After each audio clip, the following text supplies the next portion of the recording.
Saudara, 2024 mendatang Indonesia akan melaksanakan pesta demokrasi. 56% pemilih didominasi pemilih muda. Anggota KPU meyakini generasi muda dengan kemampuan teknologi informasi dapat membantu KPU memfilter hoaks dan ujaran kebencian. 2024 menjadi tahun pesta demokrasi bagi masyarakat Indonesia. Warga Indonesia akan memilih presiden dan wakil presiden serta anggota legislatif di tahun depan. Tema besar pemilu 2024 adalah sarana integrasi bangsa, yakni pemilu sebagai pemersatu bangsa. Dari data KPU, daftar pemilih tetap pemilu 2024 berjumlah 204,8 juta jiwa. Lebih dari 56,4% adalah pemilih muda. 22,8% yakni Gen Z yang lahir tahun 1997 sampai 2009. 33,6% yakni generasi milenial yang lahir tahun 1981 sampai 1996. 28,07% generasi X yang lahir tahun 1965 hingga 1980. 13,7% pemilih baby boomer lahir tahun 1946 hingga 1964. 1,7% pemilih pre-boomer atau lahir sebelum tahun 1945. Anggota KPU Agus Melas dalam laman kpu.go.id menyebut generasi muda memiliki peran penting dalam proses pelaksanaan pemilu 2024. Melas meyakini generasi muda dengan kemampuan teknologi informasi dapat membantu KPU menyaring disinformasi dan ujaran kebencian. Pemilu serentak untuk memilih presiden dan wakil presiden serta anggota DPRD, DPR, dan DPRD provinsi akan digelar 14 Februari 2024. Sementara pemilihan kepala daerah dari 516 kabupaten dan kota 38 provinsi akan dilaksanakan pada November 2024. Tim Liputan, Kompas TV. Saudara, lebih dari 55% pemilu 2024 didominasi pemilih muda. Bagaimana sosialisasi KPU membuka pemahaman para calon pemilih muda dan bagaimana pemilu di mata pemilih muda? Kita akan berbincang dengan Betty Epsilon Idrus, Komisioner KPU. Bu Betty, selamat malam. Selamat malam Mbak Livi, selamat malam. Bu Betty ini Bella yang cantik. Ya, Bu Betty ini bergabung melalui via Zoom dan juga Mbak Bella Fauzi, ini adalah pemilih muda sekaligus seorang influencer yang sudah bersama saya di studio Kompas TV. Mbak Bella, selamat malam. Selamat malam. Saya ke Bu Betty dulu ya Mbak Bella ya. Siap. Bu Betty, tema nasional pemilu 2024 itu kan pemilu sebagai sarana integrasi bangsa. Jadi apa alasan kemudian dipilih tema ini? Apakah kemudian ada indikasi terulangnya polarisasi di tengah masyarakat, Bu Betty?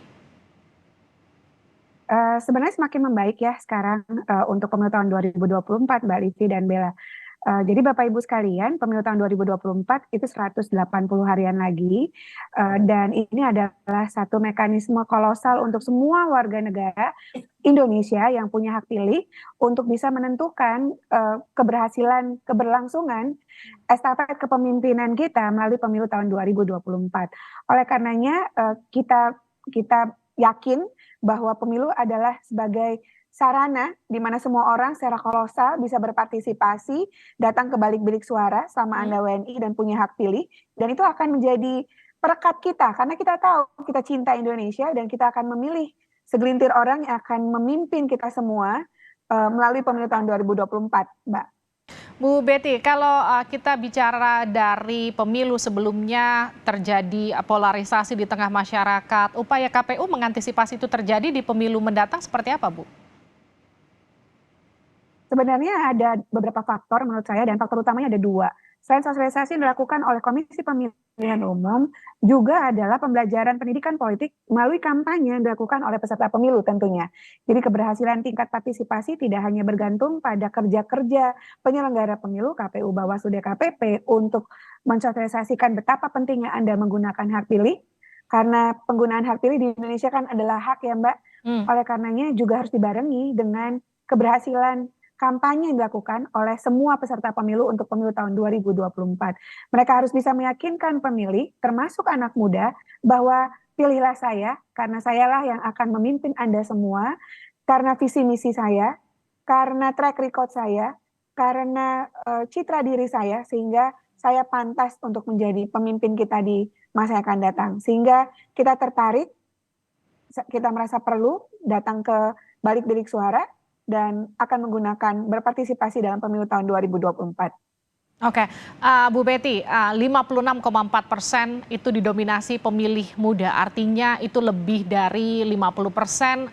Pemilih muda adalah mereka yang menentukan siapa yang akan memimpin Indonesia ke depan, berikut nggak cuma presidennya, tapi juga kepala daerahnya, tapi juga anggota legislatifnya. Artinya itu semua tongkat estafet kepemimpinan Indonesia itu ada di tangan para pemilih muda. Bagaimana meyakinkan mereka yang relatif mereka itu punya karakter yang cenderung apatis, nggak peduli dengan politik, tapi kemudian sekarang mereka dikasih katakanlah wewenang luar biasa untuk menentukan masa depan Indonesia, Bu Betty? Anak muda harus tahu bahwa politik itu tidak senegatif yang kita dengar, kita lihat, dan seterusnya. Politik itu inherent dalam kehidupan kita sehari-hari. Suka tak suka, mau tak mau, politik akan melingkupi kehidupan kita sebagai anak bangsa. Oleh karenanya, pemilulah satu-satunya pintu melalui demokrasi, menurut demokrasi, kan dan kita negara demokratis gitu ya, untuk memilih segelintir orang itu yang akan menentukan kehidupan kita secara bersama-sama melalui kebijakan yang diambil, melalui keputusan yang diambil. Nah, KPU sudah menetapkan hari H pemungutan suara tanggal 14 Februari 2024. Pas Valentine hari Rabu, ya? Dan 14 Februari, yes, Valentine. Jadi hari kasih sayang, Yes. hari kasih suara dong, 14 Februari. Oke. Karena kita sayang sama Indonesia, datang ke balik bilik suara. Cocok, hari kasih sayang menunjukkan rasa sayang kita terhadap Indonesia untuk memberikan suara kita menentukan masa depan bangsa. Kira-kira gitu nggak sih Mbak Bella? Benar Mbak Livi, makanya kasih suaranya gitu ya. Nah tapi jadi pertanyaan kan gini, masyarakat cenderung di seusia kita nih, itu kan lebih kayak, apa sih politik, ngapain sih ikut-ikutan nyoblos gitu ya. Terus kemudian yang kepilih dia lagi, Indonesia akan begini-begini lagi. Nah kalau Mbak Bella nih sebagai influencer muda, melihat bagaimana perpolitikan di tanah air, terus kemudian kita mau menjelang pemilu serentak, nggak cuma milih presiden, kepala daerah, pemilu legislatif, semuanya nyampur jadi satu di satu tahun yang sama. Anak muda gimana ngelihatnya? Kalau menurut aku manggilnya Kak Livi aja ya. Ah jangan dong. Kita seumuran loh. Iya benar. Sis Bel. Iya benar. Kayak kalau Mbak tuh gimana gitu ya. Jadi mungkin kalau menurut aku kalau misalnya Livi ngeliat juga sekarang kan track record orang juga sebenarnya udah lebih gampang dicek kan dengan kemajuan teknologi saat ini. Kita udah ada TikTok, Instagram, YouTube dan segala macam, banyak podcast juga yang pasti nanti aku yakin sebentar lagi akan disusupi dengan pengetahuan kampanye apapun itu, dan juga pengetahuan soal politik. Iya betul, tapi sebenarnya ini tuh kayak dua kayak koin yang sebenarnya bisa jadi senjata, bisa membantu tapi bisa juga mematikan gitu. Mematikan kalau kita gampang kemakan sama berita-berita hoax. Makanya itu kenapa critical thinking tuh penting gitu ya Kak Livia. Kita juga harus melek literasi, lebih belajar untuk peduli sama politik dengan cari tahu tentang track record dan apakah visi misinya mereka itu sejalan dengan apa yang dibutuhkan anak muda zaman sekarang gitu. Itu kan sebenarnya kalau misalnya mau dicarikan itu bisa kan gitu, supaya kita kalau ngedengar berita-berita miring gitu, mau itu benar maupun itu tidak benar, kita nggak gampang kemakan. Nah itu dia, anak muda itu kan cenderung mencari sesuatu yang heboh dulu, baru kemudian membuat mereka tertarik, baru kemudian mereka mau menelusuri itu. Betul. Nah itu kan artinya sebetulnya mereka menjadi kelompok yang cenderung rentan untuk termakan hoax. Iya betul. Nah itu gimana tuh mencegah itu? Sebenarnya sih itu kalau dari saya sendiri, mulai dari diriku sendiri gitu ya Kak ya. Jadi kita ya itu mau nggak mau ya harus lebih melek literasi gitu, dan kalau bisa jangan dengerin dari satu sisi aja gitu. Apalagi kan kita kan sama-sama orang media, kita terbiasa dengan cover both sides kan. Itu ternyata penting banget Kak untuk kehidupan sehari-hari dan untuk kehidupan berpolitik juga. Jadi kita tuh kalau baca berita tuh jangan dari satu sisi aja, kita harus bisa dengerin dari berbagai macam sisi gitu, sehingga pandangan kita tuh tidak jadi subjektif, jadi objektif gitu. Dan ketika memilih juga nggak pakai hawa nafsu, tapi pakai nalar gitu, pakai logika gitu. Dan kalau misalnya nih yang kepilih nggak menang, santai aja bro gitu. Kita kan masih tetap bisa bekerja satu sama lain tuh kayak kita masih membutuhkan meskipun berbeda pilihan gitu. Karena kadang kan yang lucu gini, kayak contohnya di pemilu kemarin Pak Jokowi lawan Pak Prabowo gitu. Pak Prabowo-nya udah masuk ke tim pendukung pemerintahan gitu, udah jadi menteri, masyarakatnya masih terbelah aja di tengah-tengah gitu. Itu yang kemudian jadi PR. Kan? Betul. Itu yang kemudian jadi PR. Ini Bu Betty, kalau kita bicara soal anak muda, media sosial, tadi kalau Mbak Bella sempat mention pentingnya kemudian literasi digital khususnya untuk kemudian mereka nih para pemilih muda bisa memilah ini hoax, ini benar, ini informasi yang bermanfaat buat mereka, ini nggak bermanfaat buat mereka. Itu peran KPU ada di mana? Kalau KPU melakukan sosialisasi ya Mbak, jadi sosialisasi misalnya nanti tuh kita menggunakan banyak sekali media sosial yang dimiliki oleh Komisi Pemilihan Umum untuk menginformasikan pemilu itu kayak apa, tahapannya kapan, bagaimana, nanti surat suara yang sah itu kayak apa. Sekali lagi, itu harus dibarengi dengan kegiatan kampanye yang dilakukan oleh peserta pemilu. Jadi, oke, KPU pada batasan ini penggunaan hak pilih berkualitas yang akan dilakukan oleh anak muda seperti ini. Lalu kampanye dilakukan oleh peserta pemilu, begitu ya. Jadi nanti Bella dan Mbak Livi, di hari H pemungutan suara kita akan ada 5 surat suara sekaligus yang akan kita coblos, kecuali DKI Jakarta karena nggak punya DPRD kabupaten kota. Nah, kita punya pusing nanti calon itu presiden, nanti. wakil presiden. Enggak pusing, jangan pusing. Tidak pusing. Soalnya 5 sekaligus ya. Yes, itu yang nanti saya mau tanyakan ke Bu Betty. Bagaimana kemudian para pemilih muda melihat 5 kertas suara, tapi kemudian dia bisa tetap memberikan hak pilihnya, itu juga nanti pertanyaan ke Bella, yang tetap sesuai sama apa yang kemudian sosok yang mereka inginkan ke depan. Gak cuma asal nyoblos, gak cuma asal memberikan suara, tapi bisa memastikan siapa yang mereka pilih itu bisa betul-betul meneruskan capaian-capaian Indonesia ke depannya. Tapi nanti di usai jeda ya, Bella dan juga Bu Betty di Sapa Indonesia Malam. Anda kembali bersama kami di Sapa Indonesia Malam. Kita masih membahas bagaimana kemudian meningkatkan partisipasi para pemilih muda, nggak cuma meningkatkan partisipasinya tapi juga mengedukasi mereka agar kemudian mereka bisa bertanggung jawab atas apa yang mereka pilih. Ya, seperti yang tadi kita ngobrol sama Bu Betty, karena ada 5 kertas suara ya Bu Betty ya. Ini bisa dijelaskan biar para pemilih muda kita yang menonton Sapa Indonesia Malam bisa paham 5 kertas suara ini apa aja, dan kemudian mereka bisa mencari tahu soal sosok-sosok yang mereka akan pilih ini di mana. Oke. Pemilu tahun 2024 itu adalah pemilu serentak ya Mbak Livi. Memilih presiden wakil presiden nih nanti, lalu memilih calon anggota DPR RI, lalu memilih DPRD provinsi, memilih DPRD kabupaten kota, kecuali di Jakarta ya nggak punya DPRD kota, dan satu lagi senator yang kita sebut dengan DPD. Jadi nanti kita akan dapat 5 surat suara. Tapi jangan khawatir, justru karena calonnya banyak, kita punya cara untuk cari tahu yang the best one, yang menurut kita siapa nih untuk presiden wakil presiden. Lalu kemudian untuk DPR RI dan seterusnya tadi sudah saya sebutkan. Nah tadi disampaikan sama Bella, Bella ini kan pasti orangnya kepo ya, nggak bisa tuh dia, Bel, lu pilih saya ya Bel. Pasti tuh Bella tuh nggak langsung. Dia pasti mikir dong, kenapa saya harus pilih Mbak Betty? Oh oke. Mbak Betty ini orangnya, oh tingkat pendidikannya kayak gini, oh dia oke nih visi misinya, Mbak Betty ini kayaknya lebih oke daripada yang lain, sehingga dia punya banyak pembanding begitu ya. Dan inilah hak Bella, biar Bella tahu, oke, saya punya hak untuk mencoblos mana yang menurut saya paling oke dari sekian ratus orang itu. Misalnya gitu Mbak. Nah seorang Bella karena dia udah kepo, dia nggak mungkin informasinya berhenti di seorang Bella. Pasti dia punya teman yang lain, disebut dengan peer group. Dan peer groupnya itu kuat sekali. Jadi Bella akan tanya, lo milih siapa? Kenapa lo milih itu? Enggak, ini kayaknya lebih oke ini deh. Jadi ada interaksi untuk saling tahu. Dan dia akan lebih, saya ketika dapat informasi ini hoax or not, ini hoax atau tidak, dia akan saring dulu. Saring sebelum sharing, itu anak muda banget itu menurut saya. Dan seorang kayak Bella ini perlu duplikasi banyak begitu, sehingga kita akan mendapatkan calon the best one dari semua yang kita miliki nanti untuk pemilu tahun 2024. Seorang Bella, ketika misalnya Bella tinggal Jakarta Timur, Bella tahu calon presiden wakil presidennya siapa, DPR RI-nya dapil oke, Jakarta Timur itu dapil DKI 1 misalnya. Ini sekian listnya. Sekarang sudah sangat terbuka nih Mbak. Oh, dapil DKI 1 itu ada si ini, di sini gitu. Lalu dari sekian banyak orang, banyak kali nama, oke mungkin saya preferensinya partainya dulu.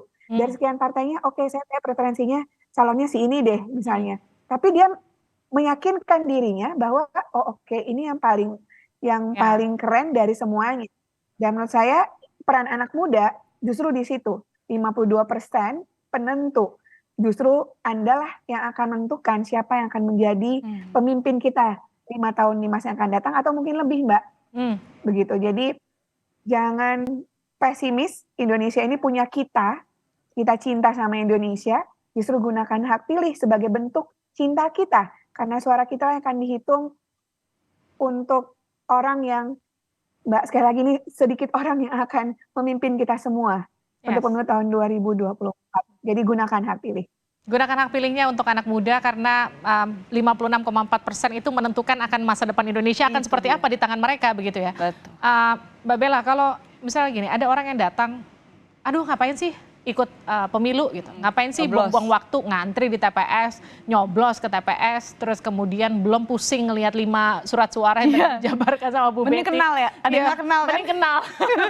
Atau mending juga mereka mikirnya, emang suara aku akan bawa perubahan apa buat Indonesia? Itu jawabannya apa Mbak Bella? Berarti itu dia yang harus diubah tuh paradigma itu Kak. Makanya itu tantangannya adalah mungkin dari pihak KPU, sebenarnya PR kita bersama-sama sih membangunkan kesadaran bahwa suara milenials dan Gen Z itu memegang peranan yang penting sekali untuk keberlangsungan bangsa ini gitu. Dan juga dari yang calon-calon semuanya sih, mau dari kan nggak cuma pilpres saja kan, ada yang pemilihan kepala daerah, legislatif segala macam. Mereka juga harus aktif untuk menyuarakan ini loh visi misi gue, ini loh figur gue. Meskipun orang kadang kayak itu mah pencitraan, itu ya bagian part of the process gitu. Tapi itulah gunanya sosialisasi kan, mereka juga harus meningkatkan diri supaya dikenal sama ya kalangan yang akan memilih mereka karena nanti. Gen Z dan juga Gen milenial ini kan sebenarnya mereka tuh cenderung kritis ya. Mereka punya tingkat keingintahuan yang cukup tinggi untuk kemudian menentukan. Jadi nggak akan terjadi tuh Bapak Ibu nanti calon anggota legislatif cap cip cup yang fotonya paling cantik yang atau fotonya paling bagus kemudian nanti akan dipilih. Jadi mereka juga butuh untuk bersosialisasi untuk meyakinkan anak-anak muda ya. Ya sayang aja kan kalau udah cantik ganteng kalau misalnya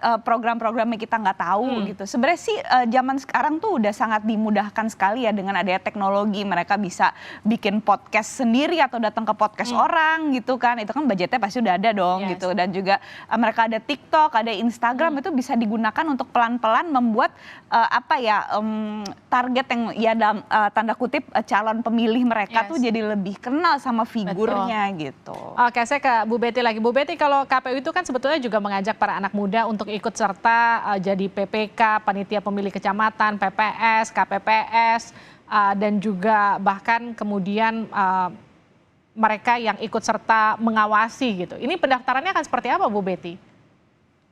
Kalau PPK sudah terpilih, PPS sudah terpilih, Mbak. Nanti ada KPPS nih untuk di hari H pemungutan suara. Dan anak muda itu paling oke kalau mereka mau berpartisipasi sepanjang memenuhi persyaratan ya, Mbak. Jadi nanti kita akan menggunakan sistem informasi namanya sistem informasi rekapitulasi. Memang ini anak muda banget, gadget gitu ya, akan memotret semua C1. C1 itu lembar hasil yang di setiap TPS. Jadi akan terkirim langsung ke server kita. Dan anak muda kan paling gape ya menggunakan gadget ya dalam apapun bentuknya. Jadi menurut saya kami sangat terbuka sekali bagi anak muda untuk berpartisipasi. Apakah mau jadi pemilih, menjadi penyelenggara pemilu, mungkin menjadi peserta pemilu. Ada kan ya. Dan mereka ini kan jauh lebih lebih murni begitu ya berpikir untuk negara karena mereka punya jiwa patriot yang cukup luar biasa, idealisme yang luar biasa untuk Indonesia kita ke depannya kayak apa gitu. Jadi mereka belajar apa tapi kenyataannya kok beda dengan faktanya. Lalu apa yang harus saya lakukan begitu. Jadi saya tuh seneng banget lihat orang-orang kayak Bella gini ya. Ini harus diduplikasi Mbak banyak. Jadi dia bisa meyakinkan orang, peer groupnya dapat gitu ya. Sehingga orang mau menggunakan hak pilihnya nanti. Sekali lagi itu harus dibarengi dengan kegiatan kampanye yang kreatif, apalagi anak muda ini kan kreatif. Ya, anak muda ini Iya, jadi sehingga anak muda tuh tertarik, oh oke, saya pengen kenal dia karena ini penyampaiannya di awal oke nih, first sight-nya oke. Nanti gimana nih visi misinya? Apa yang akan dia buat untuk Indonesia? Dan anak muda kalau saya bisa mengukur itu sehingga dia yakin, oh kebalik-balik suara, saya sudah tahu saya akan coblos si ini dari partai ini misalnya untuk DPR, DPRD dan provinsi dan DPRD kabupaten kota. Gitu, Oke, Bu Betty, ini kalau saya nggak salah hitung kurang lebih masih sekitar 6 bulan lagi menuju 14 Februari. Hari kasih sayang, ajakan KPU untuk para anak muda di Indonesia untuk ikut berpartisipasi, nggak cuma jadi pemilih, tapi juga bahkan ikut serta jadi petugas KPPS misalnya, ataupun misalnya ia ikut serta membantu sharing ke teman-temannya soal apa sih? Awareness ya. Betul, itu dia. Itu seperti apa Bu Betty? Silakan. Bagaimana tema Kompas pada malam ini, anak muda anti golput untuk Indonesia maju. Memilih adalah hak, betul. Tidak ada paksaan di Indonesia. Anda bisa menggunakan hak pilih atau mau atau tidak, itu tidak paksaan. Tapi menurut saya, menurut kita semua, golput itu pun hak, tapi bukan solusi terbaik.